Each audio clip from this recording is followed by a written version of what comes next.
السلام عليكم ورحمة الله وبركاته. إن الحمد لله نحمده ونصلي على رسوله الكريم.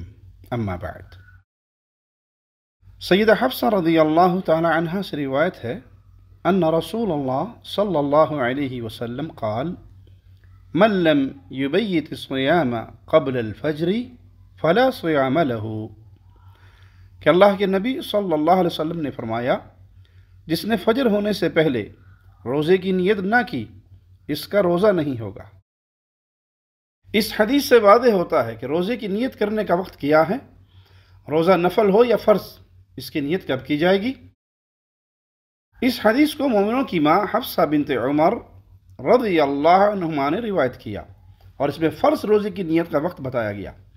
سورج غروب ہونے کے بعد فجر سے پہلے تک اس وقت میں نیت کی جائے گی کہ میں نے اگلے دن کا روزہ رکھنا ہے۔ اس ٹائم نیت کرے کہ میرا کل فرض روزہ ہے، رمضان کا روزہ ہے یا کوئی قضا روزہ ہے، تو اس کی نیت رات کو کی جائے گی۔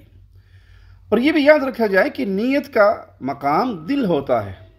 جو لوگوں نے اپنی طرف سے ایک نیت کے الفاظ عربی زبان میں تراشے ہوئے ہیں، وہ کسی صحیح حدیث سے ثابت نہیں۔ نیت زبان سے نہیں بلکہ دل میں ہوگی۔ امام احمد اور امام بخاری اس بات کو راجح قرار دیتے ہیں کہ یہ سیدہ حفصہ رضی اللہ تعالی عنہ کا قول ہے۔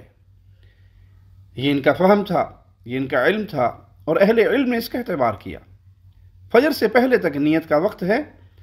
اگر فجر کی اذان ہو گئی اور آپ نے فرض روزے کی نیت نہیں کی تو آپ کا روزہ نہیں ہوگا۔ مومنوں کی ماں عائشہ صدیقہ سلام اللہ علیہا فرماتی ہیں: دخل علی النبی صلی اللہ علیہ وسلم ذات یوم فقال هل عندکم شیء فقلنا لا۔ اللہ کے رسول صلی اللہ علیہ وسلم ایک دن میرے پاس تشریف لائے اور پوچھا کہ آپ لوگوں کے پاس کھانے کی کوئی چیز ہے؟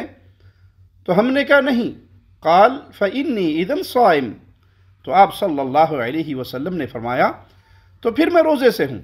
ثم اتانا یوما آخر فقلنا یا رسول اللہ صلی اللہ علیہ وسلم اہدی لنا حیث فقال ارینیہ فلقد اصبحت صائما فاکلا۔ ایک اور دن اللہ کے پیارے حبیب صلی اللہ علیہ وسلم سیدہ کائنات عائشہ صدیقہ سلام اللہ علیہا کے گھر تشریف لائے تو سیدہ فرمانے لگی: اے اللہ کے نبی صلی اللہ علیہ وسلم، ہمیں حیث تحفے میں ملا ہے۔ آپ صلی اللہ علیہ وسلم نے فرمایا مجھے دکھائیے۔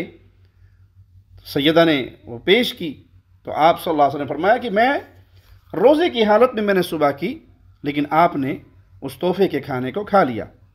اس حدیث میں نفل روزے کی نیت کا وقت واضح کیا گیا۔ نبی کریم صلی اللہ علیہ وسلم نے سیدہ عائشہ سے آ کر پوچھا کہ گھر میں کچھ کھانے کے لیے ہے؟ تو پہلی بار جواب ملا کچھ نہیں ہے۔ یہ گھر دنیا کے گھرانوں میں سب سے افضل، سب سے عظمت والا، سب سے فضیلت والا گھرانہ ہے۔ یہ اہل بیت کا گھر ہے، یہ رسول اللہ صلی اللہ علیہ وسلم کا مبارک گھر، اور آپ کے اہل بیت، آپ کی زوجہ محترمہ سیدہ کائنات عائشہ صدیقہ رضی اللہ تعالی عنہا کا گھرانہ ہے، جس میں غربت کی یہ شدت ہے کہ کئی دن تک گھر میں آگ نہ جلتی تھی اور کھانے کو کچھ نہ ہوتا تھا۔ ایک صحیح حدیث میں ذکر ہے کہ ایک آدمی نے آ کر رسول اللہ صلی اللہ علیہ وسلم سے اپنی بھوک کی شکایت کی، تو آپ نے اپنے اہل بیت کی طرف پیغام بھیجا، اپنی بیویوں کی طرف پیغام بھیجا کہ گھر میں کچھ کھانے کے لیے ہے تو بھیجو۔ تو تمام گھرانوں سے ایک ہی جواب آیا کہ گھر میں پانی کے علاوہ کچھ نہیں ہے۔ اس سے رسول اللہ صلی اللہ علیہ وسلم کا اس دنیا سے بے رغبتی برتنا یہ واضح ہوتا ہے کہ آپ کو اس دنیا سے دلچسپی نہیں تھی۔ نبی صلی اللہ علیہ وسلم نے اور آپ کے صحابہ نے شدید غربت اور بھوک کا سامنا کیا۔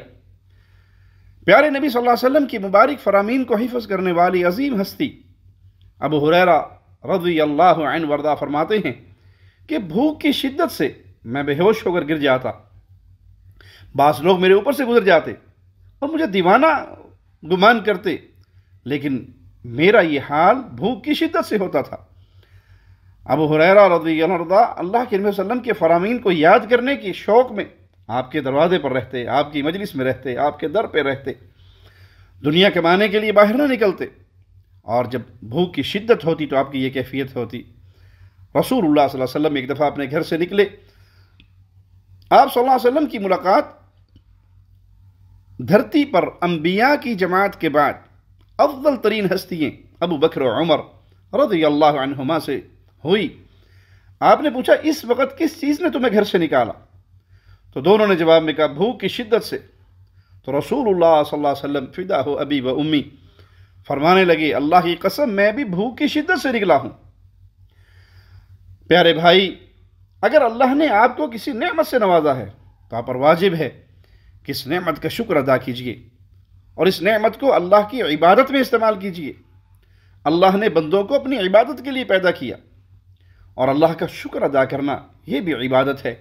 نبی کریم صلی اللہ علیہ وسلم اپنے گھر آئے اور آپ نے کھانا کھانا تھا لیکن آپ کو کھانا نہیں ملا، تو آپ نے اس وقت نیت کر لی روزے کی، لیکن اس کے لیے شرط ہے کہ صبح سے لے کر نیت کے وقت تک آپ نے نہ تو کچھ کھایا ہو، نہ کچھ پیا ہو، اور نہ ہی روزہ افطار کرنے والا کوئی عمل کیا ہو۔ اگر کوئی انسان صبح اٹھا اور ظہر کی نماز تک اس نے نہ کچھ کھایا نہ پیا، نہ روزہ افطار کرنے والا کوئی عمل کیا، اور پھر اس نے ظہر کے وقت روزے کی نیت کر لی، تو اس کا یہ نفلی روزہ درست ہوگا۔ اسی طرح ایک اور دن اللہ کے پیارے نبی صلی اللہ علیہ وسلم آپ نے روزہ رکھا ہوا اور اپنے گھر آئے، اور آپ کے گھر کسی نے کھجور اور گھی سے بنا ہوا ایک پکوان ہدیہ بھیجا ہوا۔ جب آپ کے گھر والوں نے بتایا کہ یہ تحفہ آیا ہے تو آپ نے کہا مجھے دکھاؤ، اور پھر اسے کھا لیا اور فرمانے لگے کہ میں روزے سے تھا۔ تو نفلی روزہ اگر کوئی دعوت کرتا ہے، کوئی ہدیہ دیتا ہے، تو انسان کھانا چاہے تو اسے افطار کر سکتا ہے۔ اس سے واضح ہوتا ہے کہ جس نے نفل روزے کی نیت کی ہو وہ بغیر وجہ کے بھی افطار کر سکتا ہے۔ رسول اللہ صلی اللہ علیہ وسلم کا روزہ تھا، لیکن جب آپ نے وہ پکوان، وہ تحفہ دیکھا تو آپ نے روزہ افطار کر لیا۔ اللہ سے دعا ہے اللہ ہمیں پیارے نبی صلی اللہ علیہ وسلم کی مبارکہ حدیث پہ عمل کی توفیق عطا فرمائے، آپ کی سنتوں کو اپنانے کی توفیق عطا فرمائے۔ اقول قولی ھذا واستغفر اللہ لی ولکم ولسائر المسلمین۔ ہر لمحہ قرآن اور سنت کا ترجمان، فضیلت الشیخ توصیف الرحمان۔